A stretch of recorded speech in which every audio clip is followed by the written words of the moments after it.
উপসাগরের গুরুত্বপূর্ণ নৌপথ হরমুজ প্রণালী আবারও বন্ধ ঘোষণা করেছে ইরান। শনিবার দেশটির Islamic revolutionary guard force IRGC এই সিদ্ধান্ত জানায়। এদিকে ইরানের আকাশপথ আংশিক খুলে দেওয়ার খবর পাওয়া গেছে। আইআরজিসির এক বিবৃতিতে বলা হয়, যুক্তরাষ্ট্র ইরানের বন্দরগুলোর ওপর নৌ অবরোধ অব্যাহত রাখায় হরমুজ প্রণালীর নিয়ন্ত্রণ আবার কঠোরভাবে ইরানের হাতে নেওয়া হয়েছে। এখন এই জলপথ সশস্ত্র বাহিনীর নিবিড় তত্ত্বাবধানে থাকবে। আইআরজিসির বরাত দিয়ে ইরানের রাষ্ট্রীয় সংবাদ মাধ্যম আইআরআইবির খবরে বলা হয়েছে, যুক্তরাষ্ট্র অবরোধের নামে জলদস্যুতা ও সামুদ্রিক চুরি চালিয়ে যাচ্ছে। বিবৃতিতে বলা হয়, এই কারণে হরমুজ প্রণালীর নিয়ন্ত্রণ আবার আগের অবস্থায় ফিরে এসেছে এবং এই গুরুত্বপূর্ণ জলপথ এখন সশস্ত্র বাহিনীর কঠোর তত্ত্বাবধানে রয়েছে। এতে আরো বলা হয়, যুক্তরাষ্ট্র যতদিন না ইরান থেকে জাহাজগুলো স্বাভাবিকভাবে তাদের গন্তব্যে যাতায়াতের পূর্ণ স্বাধীনতা ফিরিয়ে দিচ্ছে, ততদিন হরমুজ প্রণালীর অবস্থা কঠোর নিয়ন্ত্রণে থাকবে এবং আগের মতোই থাকবে। এর কয়েক ঘন্টা আগেই ইরান সতর্ক করে জানিয়েছিল, অবরোধ চলতে থাকলে হরমুজ প্রণালী পুনরায় বন্ধ করা হবে।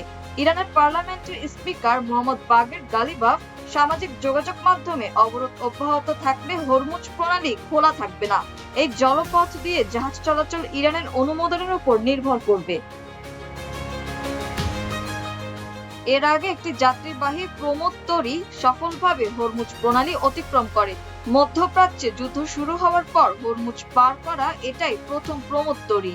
জাহাজ চলাচল বিষয়ক ওয়েবসাইট মেরিন ট্রাফিকের তথ্যের বরাতে এ খবর জানা গেছে। মাল্টার পতাকাবাহী সেলেস্টিয়াল ডিসকভারি নামের এ প্রমোদতরী গতকাল শুক্রবার অত্যন্ত গুরুত্বপূর্ণ এ নৌপথ অতিক্রম করে। মেরিন ট্রাফিকের তথ্য অনুযায়ী যাত্রাপথে জাহাজটিতে কোনো যাত্রী ছিল না।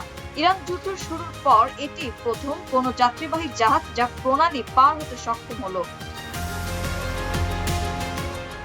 এদিকে ইরানের রাষ্ট্রীয় সংবাদ সংস্থা ইরনার বরাতে বলা হয়েছে, আন্তর্জাতিক ফ্লাইটের জন্য ইরান আংশিকভাবে তাদের আকাশ সীমা পুনরায় খুলেছে। ইরনা জানায়, দেশটির বেসামরিক বিমান চলাচল কর্তৃপক্ষ এক বিজ্ঞপ্তিতে বলেছে, স্থানীয় সময় সকাল 7টা থেকে দেশের আকাশ সীমা ও একাধিক বিমানবন্দর পুনরায় চালু করা হয়েছে এবং আজ থেকেই ধীরে ধীরে ফ্লাইট চলাচল শুরু হবে। তারা আরো জানায়, আন্তর্জাতিক ফ্লাইটের জন্য দেশের পূর্বাঞ্চলের ওপর দিয়ে আকাশপথ উন্মুক্ত রাখা হয়েছে। 28শে ফেব্রুয়ারি যুক্তরাষ্ট্র ইসরায়েলের হামলা শুরু হওয়ার পর থেকেই ইরানের আকাশসীমা বন্ধ ছিল।